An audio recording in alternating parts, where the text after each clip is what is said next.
The deaths of Michael Brown, Trayvon Martin, and Eric Garner have raised questions about the outlook for minority males in this country. In a published letter to Michael's parents, Trayvon's mother wrote that neither of their sons' lives shall be in vain. At Michael's funeral, his stepmother talked about the young man's hopes for the future. Mike is an awesome man. I have to say that because I met him 3 years ago and he was a boy, but he evolved into a man, a good man. And he just wanted so much. He wanted to go to college. He wanted to have a family. He wanted to be a good father, but God chose differently. And I'm at peace about that because he's not a lost soul. His death is not in vain. Well, that gets back to what I was saying in the beginning about that parent, that what you feel as parents with this issue. We're continuing our discussion now with Detroit NAACP President Reverend Wendell Anthony, Assistant Chief James White of the Detroit Police Department, and Dr. Carl Taylor from MSU. I want to start now talking about how you repair this kind of thing. I mean, it's one thing to talk about police tactics and the relationship between the police and the community, but the community itself needs repair.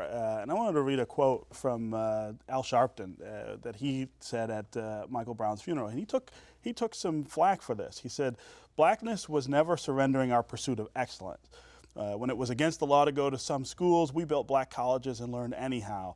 When we couldn't go downtown to church, we built our own AME church and our Church of God in Christ. We never surrendered, we never gave up. And now we get to the 21st century, we get to where we got some positions of power and you decide it ain't black no more to be successful. Now you want to be a N-word and call your woman a hoe, you lost where you come from." That's pretty strong. That's a pretty strong lecture. Sound like he looked at one of my sermons. So, he can go over to fellowship and hear that, right? That's not unique, and I certainly support exactly what he said. And we have never, blackness does not contradict excellence. Right. You can be black and excellent at the same time, Sure. and many of us are. It is the underrepresentation of us in the totality of the participation of excellence at every level. And we should not accept mediocrity by any means. There are some excellent police officers. So it's not a hit on police officers. There are some excellent preachers. There are some excellent professors. There's some excellent TV talk show hosts and writers. But then there's some terrible ones as well. And so we want the excellence to be a part of our community. I just think it has to be a holistic approach, Stephen. We have to have good policing. We have to have good schools. We have to have good homes. Right. We have to have good community. It's a totality. If we have an excellent police department and have terrible schools, you got a problem. If you got excellent schools and a terrible police department, you still got problems. Same thing at the home. So it has to be a total experience that all of us have to share in. Yeah, Dr. Taylor. Well, I think we also have to have the willingness to step up when we don't have the parenting and we don't have the good schools. I think it's important that the message that's sent out nationally, when we look at the fact that Plaxico Burgess, who was an NFL star, former MSU star, was arrested for shooting himself. He did make a mistake. Yeah. But he had to go to prison for that. He went to prison for that. So how do you tell a young man that you can shoot yourself and go to prison, and then someone else can shoot a young man who's unarmed and nothing happens to him? This Trayvon situation is bad. And New York has a history, and other places, of killing young unarmed men. So many young men have taken upon themselves with their own constitution. They have detached themselves. They have went beyond their parents because they don't feel that we're protecting them.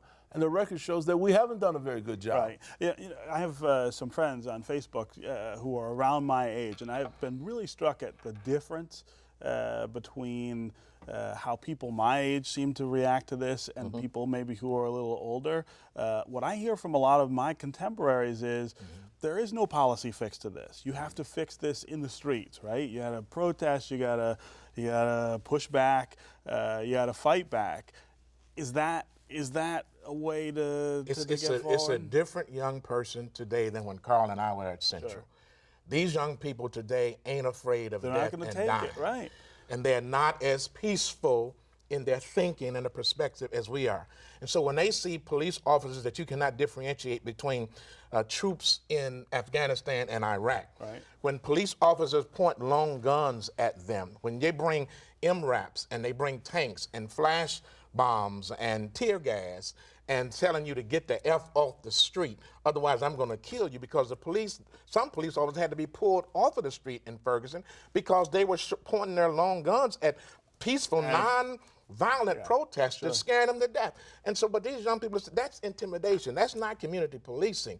That's why it's important, and I agree with Commander White to the degree that we do engage in organizations, that we do bring people around, that we are transparent, that when we have incidents like what happened in Ferguson, if they occur here, that the chief and the folk come out as a team together to say, we're getting to the bottom of this, we're going to address this. But before we get to that, we got to bring some jobs in. Right. We got to have recreational facilities. We got to make the quality of life in our community a priority. Downtown is going to be all right, Stephen. Right. You know that. Yes. Downtown to Midtown is all right. It's the neighborhoods. It's the neighborhoods, It's Linwood. Absolutely. It's Mack. It's Dexter. It's Finkel. It's 7 Mile. So what I'm saying, unless we address that, we are not addressing the issue. Right. Go ahead, Commander. It's valuing all life. It's not just valuing black life or white life, all life. We have to have a response to violence in this community that it's unacceptable. I'm tired of seeing young people die in the streets. I want to protest the death of young people in general. Right. If Just this week we saw a drive-by shooting over on the northeast side and killed an 18-year-old girl just standing on the corner. yes, You mean like we protested and came together for Stephen Utash? Right. absolutely. Black folk and white folk. Absolutely. And raised all the money for the family. Absolutely. Right? Black folk did the deal and black folk did the heal. Absolutely. So it's a need more part of of that. all of that. Yeah, you we, know? we have to have a position, in not only in Detroit, but in this country, that every life matters. And, we have so much violence in the community. There's almost desensitized to violence. Sure. We see it on television, we see it in movies, and we're living it. So, when we have a young person die, we lost a young lady last night, 18 years old. Right. That's an unacceptable situation. Our phone should be ringing off the hook, pointing to who did this. Not this notion that, well, I'm not going to get involved. No, a young person lost their life on the streets of the city of Detroit. Everybody should be angry. Yeah. We've got about 2 minutes left. Dr. Taylor, I wanted to have you talk about that valuing of life and sort of the context and the history of that in our community. I think a lot of times we think it's that blacks don't value each other's lives. It's that externally there has been so little value placed on black lives that sort of drives that. Well, if we're going to be honest, take a good look at these neighborhoods, and they're devastated. Mm-hmm.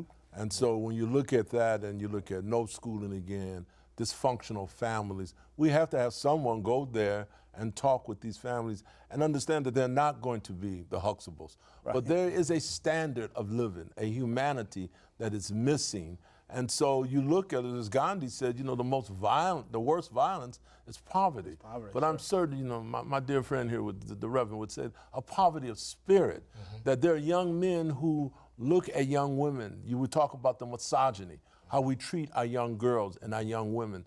This is not something for one party to talk about. I'm looking at the attitude of everyone.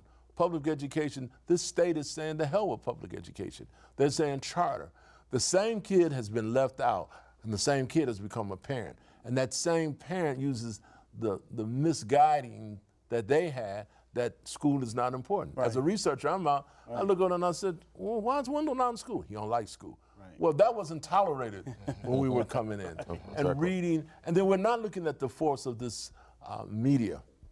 The media is so much more powerful. We didn't have, that is the PAL. And when we don't do our job as a society, there are others who fill in, and they're doing a wonderful job of misleading our kids. So it's very complex, but we keep doing, I think why I'm tired and many others are tired, we're at the same damn point that we were 50 years ago. Right. We're in worse shape. Wendell and I came out of neighborhoods with manicured lawns.